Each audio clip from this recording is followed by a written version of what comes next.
আগের দিন তোমাদের সাথে আমি শেয়ার করেছিলাম কিভাবে নরম তুলতুলে দই বড়া বানানো যায়। আজকে তোমাদের সাথে শেয়ার করব সেই দই বড়াকে আরও টেস্টি করে তোলে যেই দুটো চাটনি, সঙ্গে কিন্তু সিক্রেট মশলাটা যে ইউজ হয়। তো চলো প্রথমেই মশলাটা বানিয়ে নেওয়া যাক। তার জন্য প্রথমেই একটা প্যানের মধ্যে 1 চামচ ধনে, 2 চামচ জিরে, 1 চামচ মৌরি, 3টে শুকনো লঙ্কা, 1 চামচ নুন দিয়ে ড্রাই রোস্ট করে মিহি মিক্সিতে পেস্ট করে এবার বানিয়ে নেব গ্রিন চাটনি। তার জন্য মিক্সিং জারের মধ্যে কতগুলো ধনে পাতা, কয়েক টুকরো আদা, কতটা কাঁচা লঙ্কা আর একটুখানি তেঁতুল দিয়ে মিহি পেস্ট বানিয়ে নিচ্ছি। এবার নামিয়ে নিয়ে ওর মধ্যে 1 চামচ টক দই, 1 চামচ চিনি, 1 চামচ বিট নুন দিয়ে ভালোভাবে ফেটিয়ে নিয়ে এবার বানিয়ে নেব আমাদের সবার প্রিয় তেঁতুলের চাটনি। তার জন্য একটা বাটির মধ্যে আমি 100 গ্রাম তেঁতুলকে একটুখানি জলের মধ্যে ভিজিয়ে কিছু সময় রেখে দিয়েছিলাম। সেই ফাঁকে আমি কড়াইয়ের মধ্যে 300 গ্রাম চিনি নিয়ে ক্যারামেল বানিয়ে নিয়েছিলাম।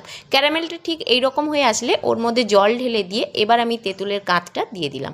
তেঁতুলের কাঁচটা আমি ছেঁকে নিলাম একটা ছাঁকনির সাহায্যে। এবার স্প্যাচুলার মাধ্যমে আমি কিছু সময় নাড়াচাড়া করে নিয়ে ওর মধ্যে পরিমাণ মতো নুন, কাশ্মীরি লঙ্কার গুঁড়ো, সব শেষে 1 চামচ চাট মশলা, 1 চামচ গুড় দিয়ে কিছু সময় নাড়াচাড়া করে ঠিক এই রকম লাল কালার চলে আসলে আমি কিন্তু নামিয়ে নিলাম। তো তৈরি হয়ে গেল আমার দই বড়ার দুটো চাটনি আর সিক্রেট মশলাটা। তো একেবারে ইজি পদ্ধতিতে দেখালাম, অবশ্যই ট্রাই করুন। কেমন লাগলো আমাকে কিন্তু অবশ্যই জানাতে ভুলবেন না, ভালোবাসা দেবেন। বা আবার দেখা হবে অন্য কোনো ভিডিওতে। টাটা।